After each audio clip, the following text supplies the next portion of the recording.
This is the old piano.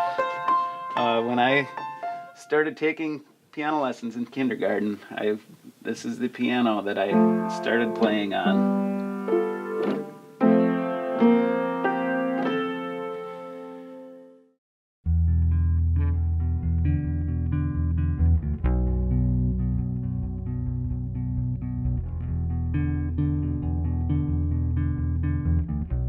I grew up in a musical family. My dad's a drummer, my mother's a musician and singer. So I grew up with music in the house all the time. I started playing piano in kindergarten. I began playing tenor sax in 5th grade band. And then in 9th grade, I taught myself bass guitar.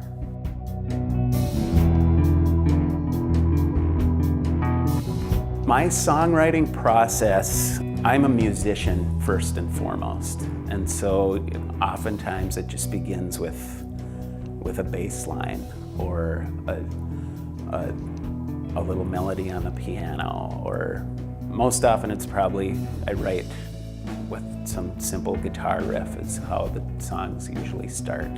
And then I just start fleshing out songs from an instrumentation standpoint.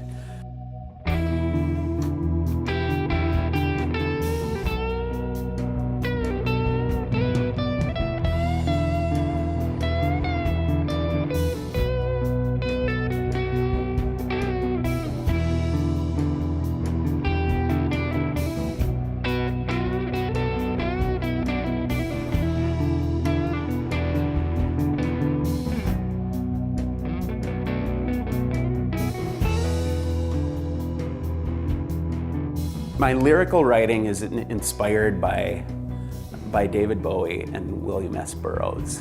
I like to sit down and let the letters on the keyboard just remind me of words. Just stream of consciousness almost. Just write and then dissect that. David Bowie would print out or type out his lyrics, and then he would snip them into pieces and rearrange and come up with different lyrics that way. I'm very inspired by that when it comes to lyrical writing. A lot of writing for me, creative writing I should say, I do that way.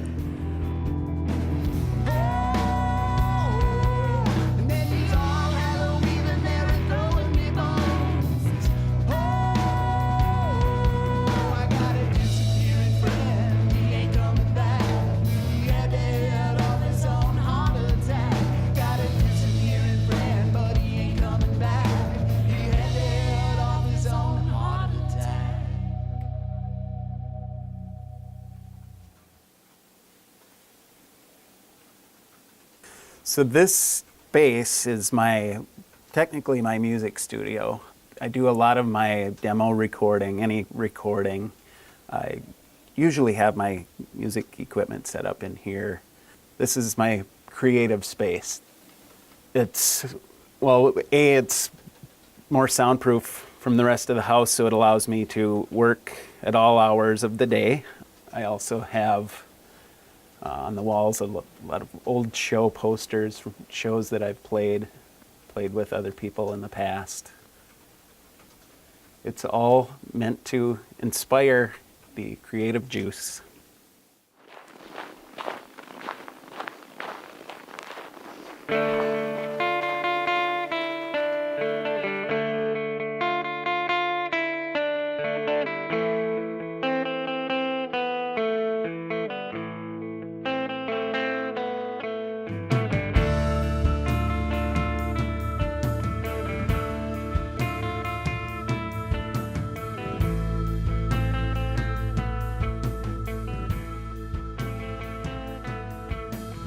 My wife is an exceptionally good photographer. She and I have really, I think, enhanced each other's art. I think the beauty of Christy and I both being artists is we're both independent people. We both have this thing that we're passionate about. And we're able to rely on each other to critique each other's art. And to me, that's invaluable. Man on the Moon was born out of basically a somewhat solo project that I was doing at the time called Radical Boombox. Man on the Moon consists of my brother-in-law Matt on drums, my sister Diane who sings, my good friend Tony who plays guitar, Tony Derrick, and Bryn Sias. She has been playing bass with me for many years. The impetus to record came when all of those components came together, all those players came together, and I felt like it was time to get into a studio. And so I got a hold of my friend Rich Mattson up at Sparta Sound, and we just went into the studio to lay down whatever we could over a long weekend. And we got 7 songs in the can, ready to finish, to flesh out. And then with that, I kind of sat on that for a while, because then I was gonna have to come up with more money to get the process done. But then I applied for a grant through the Southwest Minnesota Arts Council. And so that gave me the money that I needed to flesh out the songs, record a few more songs, finish them out, and also do all the art, have someone do all the artwork and press it onto vinyl. So the artwork, the front and back cover, and then the label on the record are done by my friend Amy Apps. She lives in Rochester now. The inside photograph of the LP was taken by a friend Jonathan Day. He lives in England. Christy met him when she was studying abroad, and he took this picture long before the record was really a solid idea, before I knew it was going to happen, but I saw this photograph and said that needs to be part of an album.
Aspire to be a big, famous rock star. I just aspire to create songs and share them with people.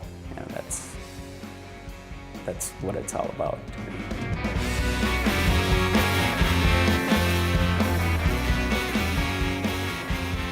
Well, when I began the project, ultimately I was looking to get these songs out to the world.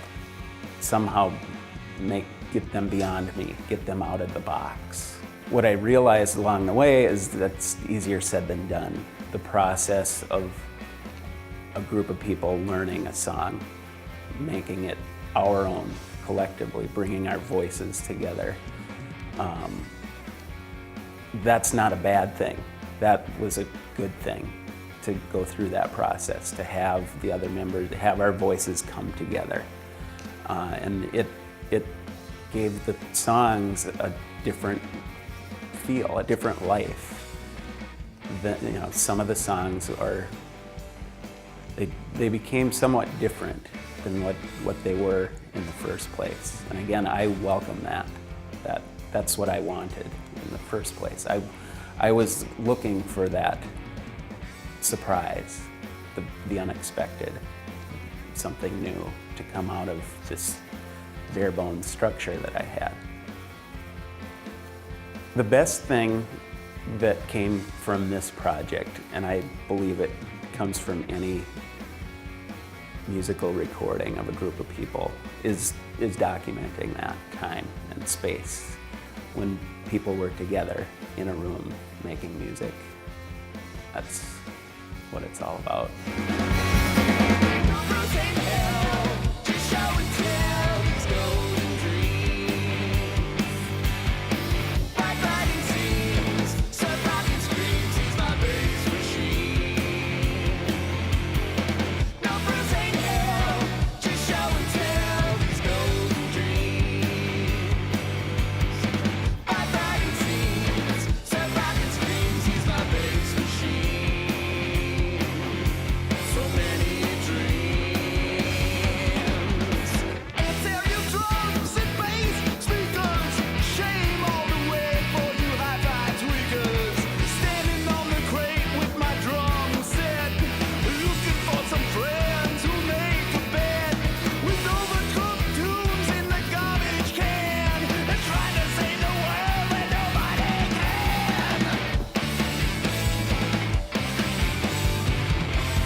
Visit pioneer.org/postcards to catch up on missed episodes and to find out more about your favorite segments.